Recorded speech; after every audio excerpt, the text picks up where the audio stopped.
नमस्कार। आज मैं आप लोगों को सुना रही हूँ मुक्तिबोध की एक कहानी। यूँ तो हम जानते हैं कि मुक्तिबोध ने जो लिखा है वो बहुत ही सोचते हुए वो एक मतलब विचार संपन्न लेखक है। और जब वो कहते हैं कि उन संवेदनात्मक ज्ञान और ज्ञानात्मक संवेदना, तो उसको जीते हैं। ऐसा नहीं है कि विचार के लेखक है तो उसमें उनमें संवेदना नहीं है। संवेदना बहुत गहरी है, बहुत गहरी है, लेकिन वो भावुक संवेदना नहीं है। वो विचारों से निकली हुई या उससे परिष्कृत, या सच कहें तो जैसे कि संवेदना को भी वो निरंतर देख रहे हैं कि क्या ये संवेदना सही है कि नहीं सही। वो बहुत ही दुरूह लेखक है उन अर्थों में, क्योंकि वो सीधे सीधे कह नहीं देते वो जो आप सुनना चाहते हैं, बल्कि जैसे वो सोच रहे हैं, जैसे वो जद्दोजहद कर रहे हैं, जैसे वो किसी चीज को पाने की कोशिश कर रहे हैं, वो सारी यात्रा में अपने पाठकों को साथ लिए चलते हैं। और इसीलिए उस धरातल पर पहुंच करके इतनी सारी चीजों को एक साथ ग्रहण करना तनिक कठिन हो जाता है। वे मतलब एक तरह से बहुत ही कमिटेड, पक्षधरता जिसे कहते हैं, उनकी पक्षधरता बहुत साफ है और इसलिए बहुत सारे लोगों को परेशानी भी हो सकती है। आप लोगों को सुनाने के लिए या खुद भी अपने को सुनाने के लिए जब मैं उनकी कहानियां उलट पलट रही थी पिछले दिनों,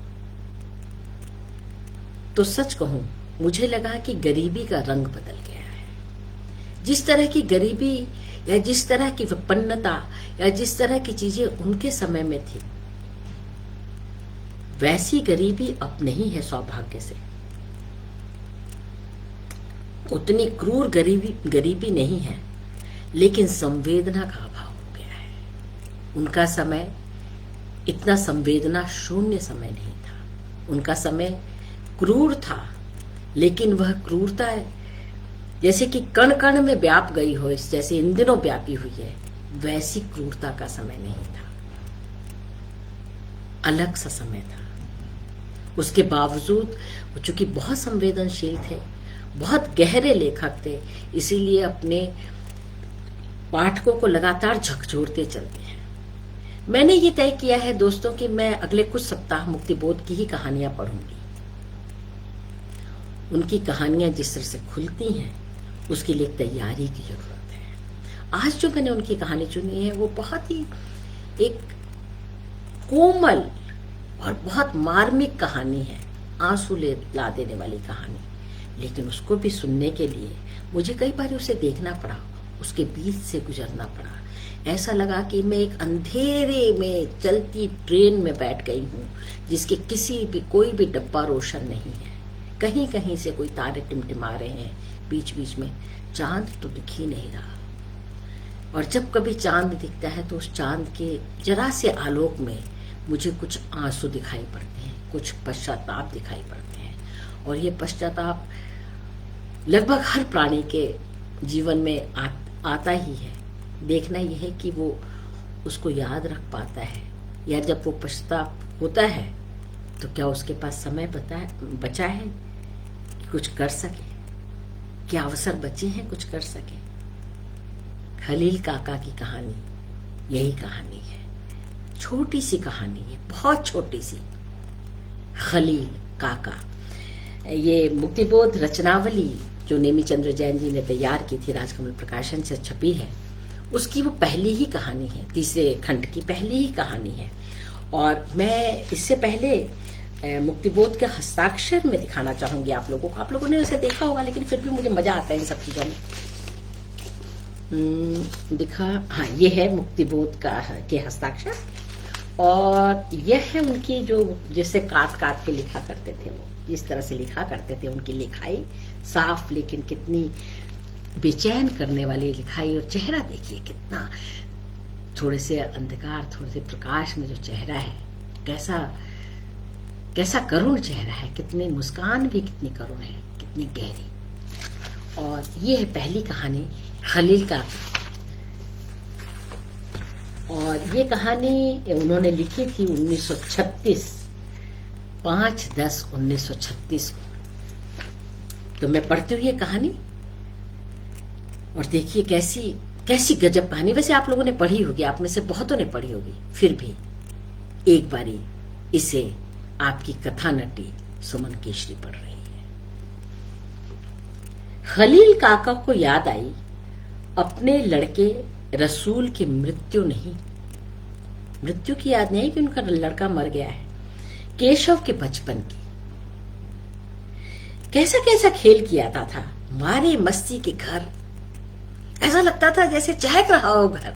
अगर केशव पास में है, गोदी में है, तो घर और आसपास चहकता सा लगता था। चिड़ियों की सी चह चह चह चू चू चू चू की आवाज आती रहती थी। केशव ने देखा खलील काका को आंसू आ रहे हैं। आंसू पोंछते हुए कहने लगा, अरे आप तो रोते हैं, फिर किस हिम्मत पर मुझे बड़ा किया आपने? केशव ने खलील के वृद्ध गालों को पोंछा, दाढ़ी पोंछी, गले को पोंछ दिया, कुर्ते के बटन लगा दिया, पजामा ठीक कर रजाई से आधा बदन ढक दिया। खलील के झुर्रियों पर एक दृष्टि डाल वह पैरों के पास बैठ गया और पैर दाबने लगा।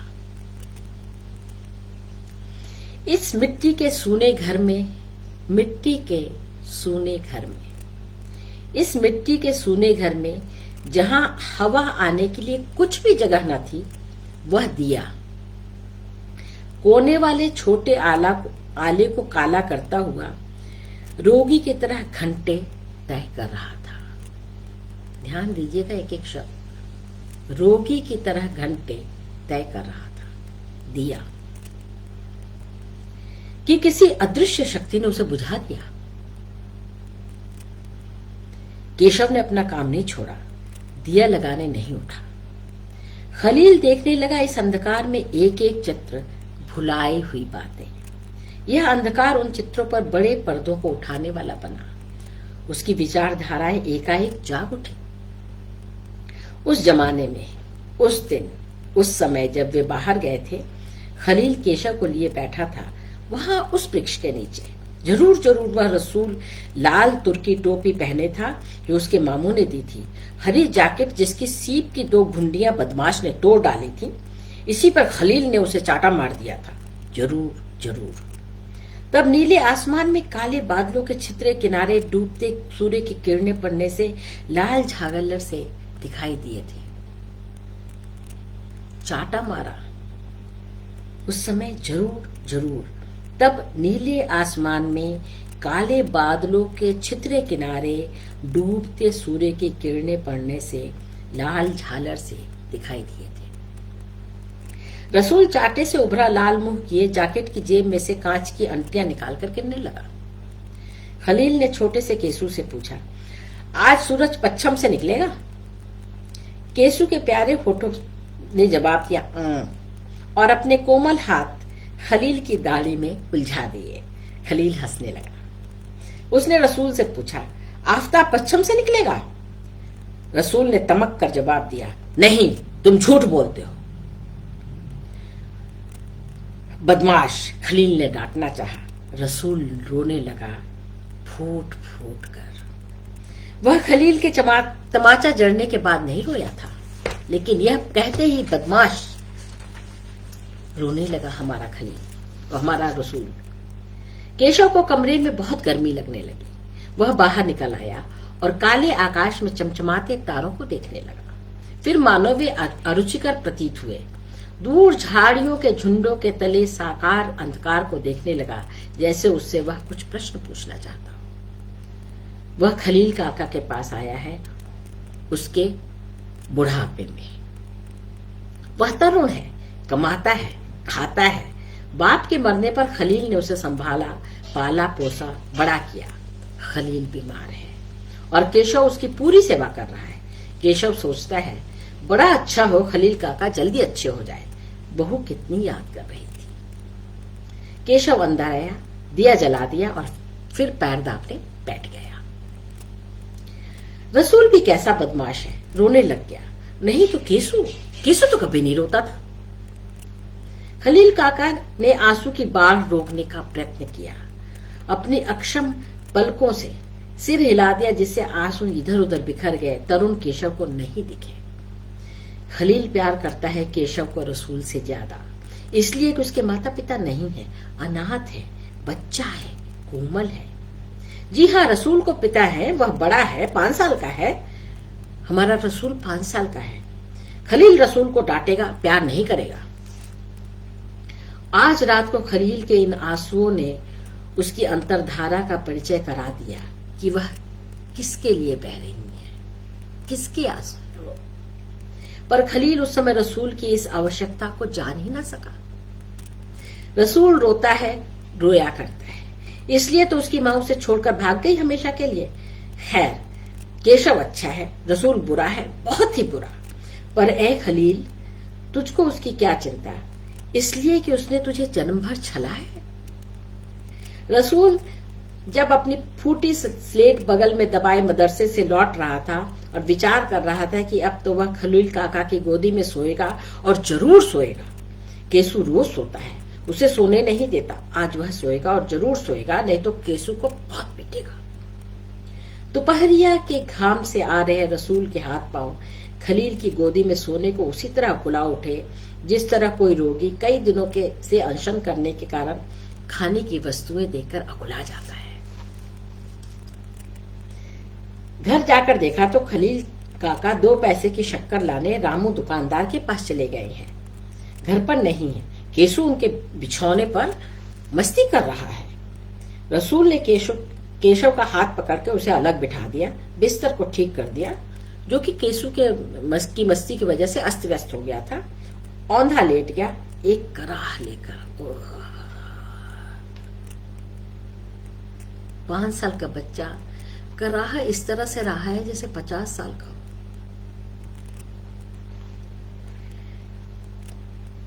केशु रसूल की शक्ति जानता था, इसलिए रसूल का यह दुर्व्यवहार उसे बुरा लगा। केशु ने रसूल के कान के पास जाकर कहा, खलील काका मेरे हैं, तेरे थोड़े। रसूल औंधे से सीधा लेट गया, उसकी ओर आंखें फाड़ फाड़ के देखने लगा। खलील काका किसके हैं?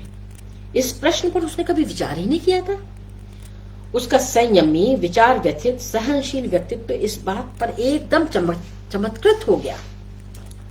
केशव के हैं या रसूल के हैं खलील काका? क्या यह खोजने निकल पड़े? एक गुप्त कराह उसके हृदय की धड़कन में बिंध गई। उसका सारा बदन दुखने लगा, पर वह वैसे ही उठा और घाम पे जाके खड़ा हो गया। उस दोपहर मदरसे से लौटने के बाद यह पूछने पर कि खलील काका तो मेरे हैं, किसके हैं? मेरे। केशव के कहते ही वो उठ गया और घाम में जाकर के खड़ा हो गया। और आज रात में जब इतना अंधेरा है, एक दिया जल रहा है, तब थर्मामीटर लगाने के लिए केशव उठा और उसे लेकर इस तरह झटकने लगा मानो किसी बोझ को अपने से झटकना चाहता हो। अब वह ईश्वर से प्रार्थना करने की सोच रहा है कि खलील काका किसी तरह से बच जाए। थर्मामीटर देखने के बाद वह गहरी चिंता से खलील के पैरों के पास बैठ गया और अपनी आदत के अनुसार उन्हें दाबने लगा। रात बीती जा रही थी। केशव की घड़ी की अविरत टक टक उसकी एक एक चिंता को गिन रही थी। खलील काका के विचार स्वप्न हृदय की तह में घुसकर आंखों में उठने लगे। दूर से खलील काका दिखाई दिए। रसूल के सारे शरीर में विचित्र झंझनाहट पैदा हो रही थी। अवश्य वह तो खलील काका की गोद में जाकर सोएगा और आज जरूर ही सोएगा। खलील काका के साथ एक आदमी और था। जो ही खलील आकर लौटा, रसूल उसकी गोदी में गिरकर एक वेदना में उल्लास अनुभव करने लगा। खलील के लंबे कुर्ते में अपना मुंह छिपा दिया क्योंकि उसे आनंद के मारे आंसू आ रहे थे। उफ, कितने ही दिनों बाद आज उसे अपने पिता की गर्म गोद मिली है। जरूर खलील काका उसके हैं और किसी के हो ही नहीं सकते। खलील काका हड़बड़ा उठे, केशव से कहने लगे, बेटा अब तो सो जा, बहुत देर हो गई जागते जागते। प्यारे केशु, तुझे रसूल की याद आती है? केशव आश्चर्य से उनकी ओर देखता रह गया। अटक कर बोला, आप सो जाओ काका, सो जाओ। केशव के मस्तिष्क में एक कल्पना साकार हो गई, बुढ़ा चला न जाए। खलील अपने में ही लीन थे। रसूल का वह सुख 2 क्षणों का था, क्योंकि अब उसे तहजीब सीखना चाहिए। सामने जनाब रफीक साहब बैठे हुए हैं। केशव खलील की गोदी में लेट गया, क्योंकि वह अभी बच्चा है और 2.5 साल का ही है। और रसूल 5 साल का है, उसे तमीज आनी चाहिए, कुछ तहजीब आनी चाहिए, ऐसी क्या बात है। और आज तो उसे काम पर जाना है। अब रसूल को होटल की नौकरी करनी पड़ेगी, कमा कर लाना होगा, नहीं तो घर से निकाल दिया जाएगा। रफीक साहब इसीलिए तो आए हैं। रसूल को रोना आने लगा। सचमुच खलील काका उसके नहीं है। रो रहा है हमारा रसूल, जाते हुए पीछे मुड़ करके देख रहा है। वो चाह रहा है रफीक साहब उसी को तो लेने आए हैं, 5 साल का बड़ा हो गया है, काम करेगा। खलील को क्या मालूम था कि रसूल उस होटल में जाकर मर जाएगा। नहीं तो वह जरूर चूम लेता, प्यार कर लेता, छाती से चिपका लेता। वाह रे खलील, वाह। खलील काका के जी में न मालूम कैसा कैसा होने लगा। कंठावरोध हटाने का प्रयत्न कर केशव को बुलाया। सहसा खलील ने तरुण केशव के गालों को चूम लिया। आओ बेटा, पास आओ। और उसकी गालों को पकड़ के दोनों हथेलियों के बीच में पकड़ करके चूम लिया। अपनी दोनों बाहों से उसे जोर से पकड़ कर कहने लगे, मेरा केशव कितना अच्छा है, और आंसू बरसाने लगे। केशव कुछ भी ना समझ सका, बिल्कुल नहीं समझा। वह तो इतना भर जानता है कि उसके अशक्त खलील काका को ऐसा नहीं करना चाहिए, बिल्कुल ताकत नहीं है। और देखो कैसे कर रहे हैं, पकड़ करके उसको गले से लगा रहे हैं, उसका मुंह नीचे करके चूम रहे हैं। अरे बाप रे बाप, ऐसा नहीं करना चाहिए उन्हें जल्दी से अच्छा होना है। और अब वो बच्चा भी तो नहीं है, बड़ा हो गया, युवक हो गया, उसकी शादी हो गई, नौकरी करता है, वो बड़ा हो गया। खलील काका को क्या है, लग रहा है कि मैं छोटा ही बच्चा हूं अभी तक। और ऐसा करने से उनकी तबीयत और खराब हो जाएगी और उन्हें ही कष्ट होगा। उन्हें ऐसा नहीं करना चाहिए। नित्य काका, आराम से लेटिए, आराम से लेटिए, ऐसा मत कीजिए, आपकी तबीयत और खराब हो जाएगी। केशव चाहता है कि काका जल्दी अच्छे हो जाए, एकदम जल्दी से ठीक हो जाए। बहू कितनी फिक्र करती है वहां, सोचो तो, कितनी फिक्र है उसको।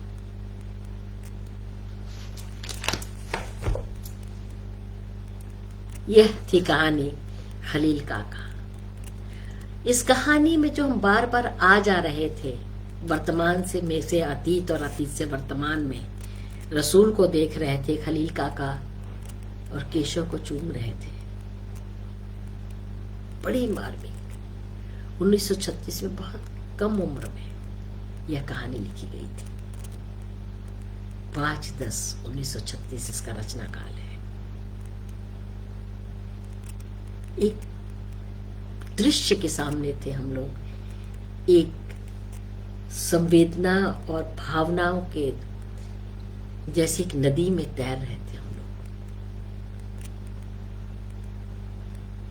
आगे की कहानियां ऐसे नहीं होंगी, वो भी आगे पीछे आएंगी जाएंगी, जरूर जाएंगी, आगे ही पीछे नहीं।